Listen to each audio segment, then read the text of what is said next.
Indian army ने मोटा action करा है जिसके अंदर पाकिस्तान के ठट्टू एक तो ठुके हैं। इंडिया साइड कश्मीर में 2 पाकिस्तानी मुजाहिदीन को इंडियन आर्मी ने मार दिखाया है और साथ ही साथ ये मैसेज दिया है। भारत ने सीधी सीधी आंखें दिखाई हैं कि अगर आपने दोबारा लाइन ऑफ कंट्रोल के ऊपर जो है फायरिंग की तो आपको बहुत बड़े नुकसान का सामना करना पड़ सकता है। ये 4 हार्डकोर पाकिस्तान के जेईएम के टेररिस्ट थे जहां पर इनको ठोका गया उधमपुर रीजन के अंदर। खालिक के पाकिस्तान कायद-ए-आज़म मोहम्मद अली जिन्ना की बरसी है और आज ही के दिन कायद-ए-आज़म रात 10:20 पर हमसे जुदा हुए। अपना उजला मिसाली किरदार हमारे लिए छोड़ कर गए। यकीन जाने अब इधर पाकिस्तान रहने को दिल नहीं कर रहा। रीज़न वाई मसला क्या है कि कोई कानून नहीं है इधर। तो कहाँ जाना चाहते हैं अगर पाकिस्तान में नहीं रहना? तो यकीन जाने अगर इंडिया चाहे हमें साथ मिला ले, हम इंडिया के साथ हैं। अगर ऐसा ही रहा तो 20 साल में मैं पाकिस्तान को वर्ल्ड मैप पे नहीं देखता। स्पेशल फोर्सेस ने डिसाइड करा कि साहब अभी इसको एक बड़ा एक्शन करके उड़ाना पड़ेगा, तो रॉकेट लॉन्चर्स के साथ उसके ऊपर अटैक हुआ। आपको नहीं पता दहशतगर्द कौन करवा रहा है? कहते हैं इंडिया करवा रहा है हमारे मुल्क में दहशतगर्दी। कोई इंडिया नहीं है, कोई दहशतगर्दी नहीं है, हम खुद दहशतगर्द बने हैं, खुद हमने बनाया। अब ग्वादर पोर्ट है, उसका रेवेन्यू में हमारा हिस्सा 9% है। अगर ये पहले पता होता है कि हुकूमत एक दस्तखत करने जा रही है एक एग्रीमेंट में, नहीं तो बाकी किसका है? चाइना का है। अच्छा, 91% चाइना, 9% पाकिस्तान। असल नाम बताए ना उनका जो सियासत कर रहे हैं, जो चंद लोग फ्रॉन बन के ऊपर बैठे हैं उनका नाम लें, मार देंगे और क्या करेंगे। उनका नाम क्यों नहीं लेते आप? यानी कि वहाँ से अगर कोई हमारी अर्निंग होगी उस पोर्ट से तो उसका 91% जो प्रॉफिट है वो चाइना के पास जाएगा। चाइना के पास जाएगा। नमस्कार दोस्तों, जैसे जैसे कश्मीर में इलेक्शंस के डेट सामने आते जा रहे हैं, आए दिन पाकिस्तानी आर्मी LOC में फायरिंग कर पाकिस्तानी जिहादियों को कश्मीर में इन्फिल्ट्रेट करवाने की कोशिश कर रहे हैं। कल फिर पाकिस्तानी आर्मी LOC के थ्रू कुछ पाकिस्तानी टेररिस्ट को इन्फिल्ट्रेट करवाने की कोशिश कर रहा था। इसी बीच इंडियन आर्मी और पाकिस्तानी आर्मी के बीच वापस में फायरिंग शुरू हो गई, जिसमें हमारे BSF के एक जवान भी घायल हो गए। वहीं दूसरी तरफ खतुआ में 4 हार्डकोर JNK के पाकिस्तानी टेररिस्ट और इंडियन आर्मी के बीच एक बड़ी एनकाउंटर हुई, जिसमें उन चारों आतंकवादियों को हमारे स्पेशल फोर्सेस ने रॉकेट लॉन्चर इस्तेमाल कर सबके छितरे उड़ा दिए।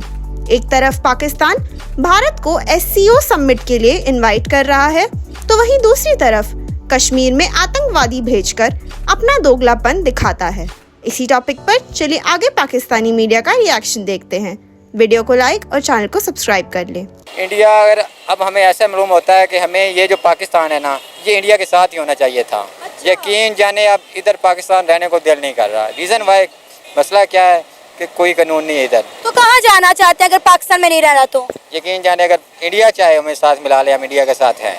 आप चाहते हैं इंडिया पाकिस्तान को अपने साथ मिला ले? जी जी बिल्कुल।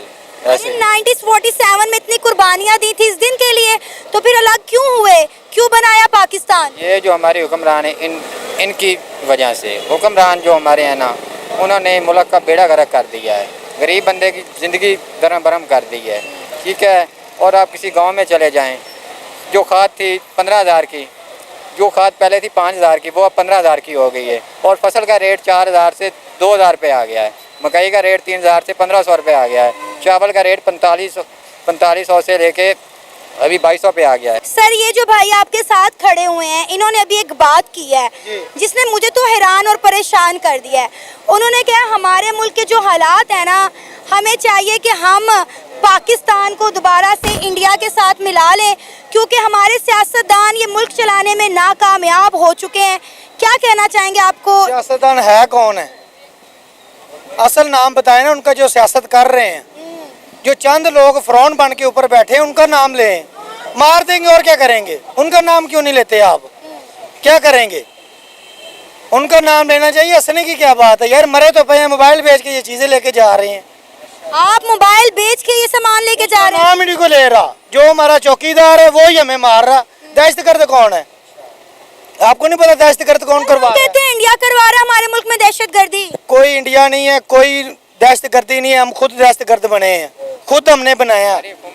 हमारी हुकूमत जो हमारी हुकूमत है ही नहीं है, हमारी हुकूमत ही नहीं है वो। सर, हम ये बात कर रहे हैं कि 78 ईयर्स हो गए हमें पाकिस्तान बनाए। ला इलाहा इल्लल्लाह मोहम्मद रसूलुल्लाह के नाम पर हमने ये मुल्क बनाया था। आज इंडिया कहाँ से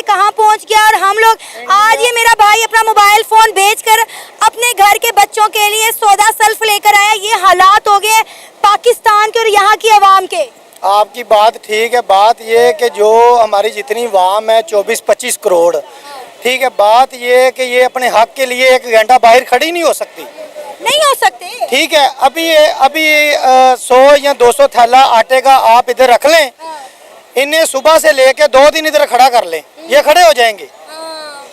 ये 1 घंटा अपने घर के बाहर नहीं खड़ा हो सकते। कितने लोग हैं? मेरे हिसाब से 20-25 लोग नहीं हैं जिन्होंने पाकिस्तान का खाना खराब कर दिया। आप उनका नाम ही नहीं ले रहे। पता नहीं यार कितने दिन और जी लोगे? 10 दिन जी लोगे, 10 साल जी लोगे, 100 साल जी लोगे, फिर एक दिन मरना नहीं है आपने। जम्मू कश्मीर में फिर से इंडियन आर्मी ने मोटा एक्शन करा है, जिसके अंदर पाकिस्तान के ठट्टू एक तो ठुके हैं और कहीं ना कहीं अपनी जगह को सिक्योर कराने की पूरी कोशिश दोबारा की जा रही है। यहाँ पर देखिए 2-3 एक्शन हुए हैं, मैं पहले उसके बाद बात करता हूँ। एक बीएसएफ जवान को थोड़ी सी इंजरी हुई, पाकिस्तान ने थोड़ी फायरिंग करने की कोशिश करी बॉर्डर पोस्ट के पास, जहां पर वो कहीं ना कहीं इन्फिल्ट्रेशन कराना चाह रहे थे कर्नाटक सेक्टर जम्मू के अंदर। देखिए एलओसी पे पूरी फेंसिंग तो है, लेकिन कई जगहों के अंदर जैसे जहां पर नाले होते हैं, जहां पर टेरेन ऊपर नीचे होती है, उसके अंदर गैप्स हो जाते हैं, ठीक है। और ये गैप्स नेचुरल गैप्स होते हैं, इसको सिक्योर करना वैसे भी बहुत डिफिकल्ट होता है और हर किलोमीटर पे एक बंदा खड़ा करना बहुत मुश्किल है। तो इसी चीज का फायदा उठा के पाकिस्तान इस जगहों के अंदर इन्फिल्ट्रेशन करने की कोशिश करता है, जिस इन्फिल्ट्रेशन अटेम्प्ट को कल बहुत मोटे तरह से थ्वाट किया गया। ऐसे अटेम्प्ट्स पहले भी हुए हैं और उसके अंदर 2-3 टेररिस्ट पहले तो बॉर्डर लाइन ऑफ कंट्रोल के उस पार ही ठोके गए थे, कुछ लाइन ऑफ कंट्रोल के ऊपर ठोके गए थे और कुछ अंदर आते आते ठोक गए थे। ऐसे ही कुछ कल होने की कोशिश की गई थी, जहां उन्होंने फायरिंग करने की कोशिश की ताकि भाई बीएसएफ वाले थोड़ा पीछे हो जाए, फौज वाले हमारे थोड़ा पीछे हो जाए और यहां से इन्फिल्ट्रेशन करने की कोशिश की जाए, लेकिन वो कोशिश पूरी तरह से नाकाम कर दी गई। एक और एनकाउंटर ब्रेक हुआ कहीं पे, जहां पर टेररिस्ट और सिक्योरिटी फोर्सेस के बीच में उधमपुर कठुआ बॉर्डर के टाइम पे, बॉर्डर की जगह में कठुआ आपको याद होगा, जहां पर पहले भी अभी अटैक्स रिसेंट पास में अटैक्स हुए हैं, काफी डेडली अटैक्स हुए हैं। तो उस जगह में जैसे रिपोर्ट्स आ रही थी और ये हमने अपने चैनल पे कवर भी किया है कि उस जगह को अभी थोड़ा स्ट्रेंथन किया गया है, उस जगह का ग्रिड को स्ट्रेंथन किया गया है और वहां पर जितने भी ये ओजीडब्ल्यू टट्टूज हैं, ओजीडब्ल्यू मतलब ओवरग्राउंड वर्कर टेररिस्ट, ठीक है, उनको तो ओवरग्राउंड वर्कर एक फॉर्मल तरह से बोला जाता है, लेकिन मेरे हिसाब से वो सारे टेररिस्ट हैं। जितने वो हैं उनके नेटवर्क को उठा के थोड़ा मिर्ची ट्रीटमेंट करा के काफी इंफॉर्मेशन और काफी वहां पर एक्शन चल रहा है।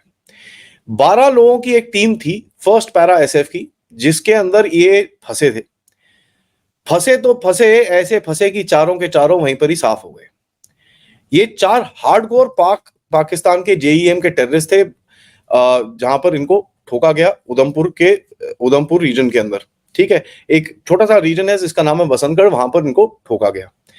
देखिए अभी तक जो इन्फॉर्मेशन आ रही है कि ये जिस जगह पे बैठे हुए थे, जिस जगह पे थे, उस जगह पे काफी टाइम से फायरिंग वायरिंग चल रही थी, लेकिन उसके बाद स्पेशल फोर्सेस ने डिसाइड करा कि साहब अभी इसको एक बड़ा एक्शन करके उड़ाना पड़ेगा। तो रॉकेट लॉन्चर्स के साथ उसके ऊपर अटैक हुआ और इनकी फोटोज आप लोगों ने देखी होंगी, अगर नहीं देखी तो जरा ट्विटर पे जाके देख लीजिए, आपका मन थोड़ा बहल जाएगा। चितड़े उड़े हुए हैं उनके, ठीक है, and that is something which is very important.